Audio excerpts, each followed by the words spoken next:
የጥምቀት ምሳሌ ተደርጎ ለሰው ልጆች የተሰጠው ግዝረት መቼ ተጀመረ? በኦሪት ዘፍጥረት ምዕራፍ 17 ላይ በጣም ብዙ ምስጢራቶችን የምናገኝበት ነው። በመጀመሪያ እግዚአብሔር በ99 ዕድሜው ለአብርሃም የተገለጠበት ጊዜ ነው። ተገልጦም እኔ ኤልሻዳይ ነኝ ማለትም ሁሉን ቻይ ወይም ደግሞ ካህሌ ኩሉ የምንለው ማለት ነው። ኤልሻዳይ የሚለው ስሙን ለአብርሃም የነገረበት የገለጠበት ዕለት ነው። በዚህ ጊዜ እንግዲህ እግዚአብሔር ለአብርሃም ተገልጦ ቃል ኪዳን የገባበት ጊዜ ነው። እሱ ምንድነው?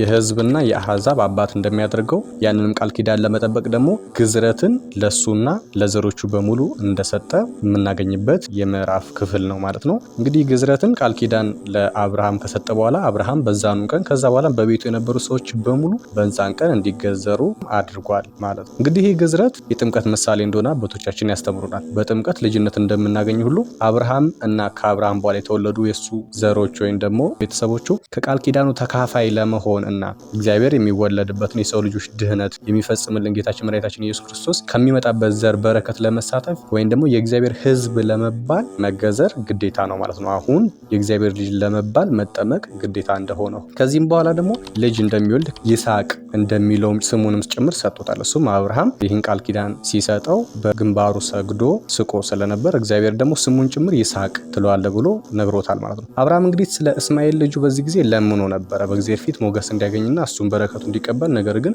እግዚአብሔር ቃል ኪዳኑን የሚያጸናው ከይስሐቅ እንደሆነ ነግሮታል። ከዚህም በኋላ ግን እስማኤልንም እንደማይረሳውና የአሕዛብ አባት ሁሉ እንደሚያደርገው ዘሩ እንደሚያበዛለት ቃል ገብቶለታል ማለት ነው። ግዝረትን ቃል ኪዳን አድርጎ ከሰጣቸው በኋላ የስም መቀየር አድርጎለታል። አብርሃምን አብርሃም ብሎታል። ሶራን ደግሞ ሳራ የሚለውን ስም ለመጀመሪያ ጊዜ የሰጠው በግዝረት ጊዜ ነው። ይህንን ደግሞ አባቶቻችን ልምድ በማድረግ ከጥምቀት በኋላ የክርስትና ስም የምንለውን ጭምር የሚሰጡ ለዛ ነው። እግዚአብሔር አምላክ የእሱ ሕዝቦች ከሆኑ በኋላ ብዙ ሰዎችን ከዓለም ይዘው የመጡትን ስም ቀይሮ የእሱ ስም ያለበትን ስም ይሰጣቸዋል፣ ይቀይርላቸዋል፣ ያትማቸዋል ማለት ነው።